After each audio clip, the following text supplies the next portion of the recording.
नमस्कार, रामकृष्ण हरी मंडळी. तर बघा, मी मस्तपैकी आता ही माळ तयार केलेली आहे.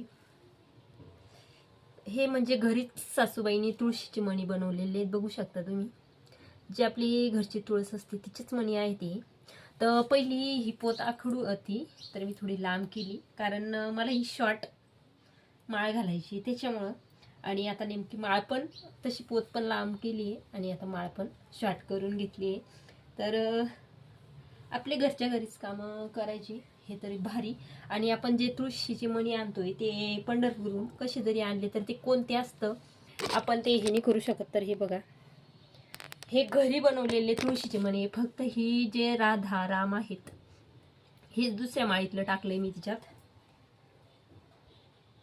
आणि फायनली आपली मस्तपैकी माळ, मला म्हणजे आवडती शॉर्ट माळ घालायला, त्याच्यामुळे मी शॉर्ट माळ तयार केली. तशी लॉंग पण आहे. आणि पहिली लॉंग म्हणजे शॉर्ट माळ होती माझ्याकडे निवृत्तीची, पण ती माळ थोडी म्हणजे मणी वेगळी आहे तिची. आणि हे सासूबाईंनी घरी बनवले, त्याच्यामुळे म्हटलं चला आपण एक घरच्या मणीचीच माळ तयार करून पूर्ण रेडी करून घालूयात. तर आता बघा कशी दिसते माळ. तर आता ही फायनली ओरिजिनल तुळशीच्या माळण्याची माळ. तर चला, बाय. रामकृष्ण हरी.